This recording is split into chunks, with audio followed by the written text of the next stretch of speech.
Assalamualaikum warahmatullahi wabarakatuh. Perkenalkan, nama saya Ataya Kesha Marfa.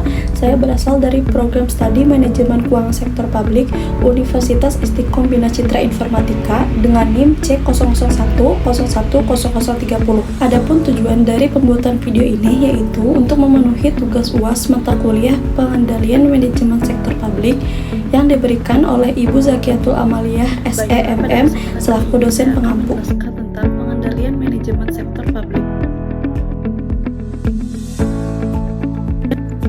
Pengertian pengendalian manajemen.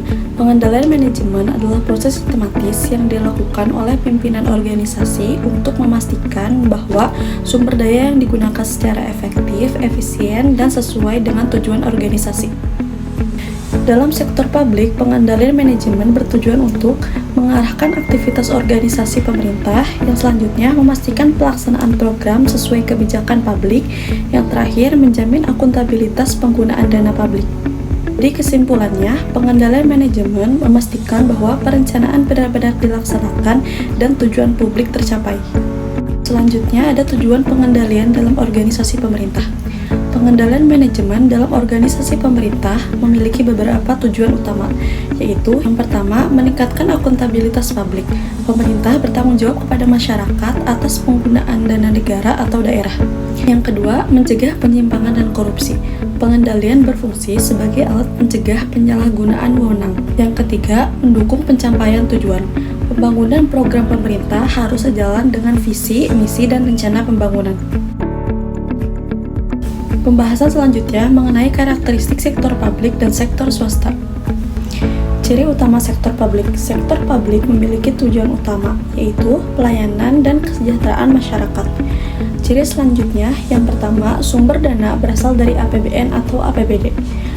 Yang kedua, akuntabilitas kepada publik dan lembaga legislatif. Yang ketiga, banyak diatur oleh peraturan perundang-undangan. Dan yang terakhir, kinerja diukur dari manfaat sosial dan outcome. Poin selanjutnya ada ciri utama sektor swasta. Sektor swasta memiliki tujuan utama, yaitu mencari laba. Ciri sektor swasta yang lain seperti yang pertama, sumber dana dari modal pemilik dan pendapatan usaha. Yang kedua, akuntabilitas kepada pemilik atau pemegang saham. Yang ketiga, lebih fleksibel dalam pengambilan keputusan. Yang terakhir, kinerja diukur dari profit dan pertumbuhan usaha. Pembahasan selanjutnya mengenai contoh pengendalian pada instansi pemerintah. Poin yang pertama adalah perencanaan. Pada tahap perencanaan, instansi pemerintah menetapkan arah dan tujuan kegiatan. Contohnya, Dinas Kesehatan Kabupaten menyusun RPJMD dan Rensta Dinas Kesehatan dan menetapkan target penurunan angka stunting, program peningkatan layanan kesehatan ibu dan anak. Pengendalian dilakukan dengan memastikan program sesuai dengan isi dan kebutuhan masyarakat. Poin yang kedua ada penganggaran. Tahap penganggaran bertujuan mengalokasikan dana sesuai rencana. Contohnya, penyusunan APBD berbasis kinerja anggaran yang dialokasikan untuk program pemberian makanan tambahan, penyuluhan gizi masyarakat.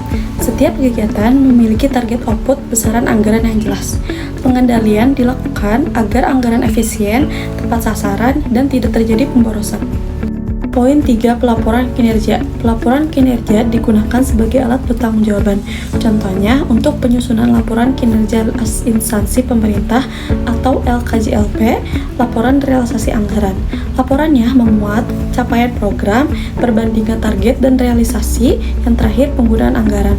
Pengendalian dilakukan melalui transparansi dan akuntabilitas kepada publik.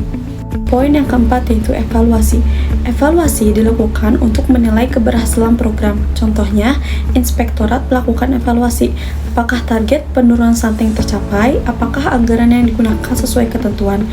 Hasil evaluasi menunjukkan program berjalan tetapi capaian belum optimal. Evaluasi berfungsi mengidentifikasi kelemahan dan hambatan pelaksanaan. Poin yang kelima, saran perbaikan.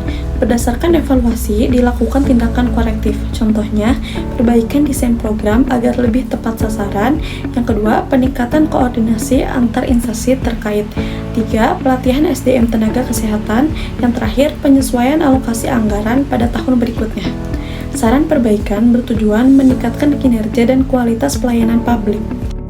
Pembahasan selanjutnya mengenai tantangan dalam pengendalian sektor publik. Mengapa pengendalian pemerintah seringkali sulit? Salah satu faktornya seperti birokrasi yang gemuk, struktur yang terlalu hierarkis memperlambat pengambilan keputusan. Yang kedua, budaya organisasi. Budaya asal Bapak senang atau resistensi terhadap perubahan teknologi atau gagap digital. Poin selanjutnya, intervensi politik.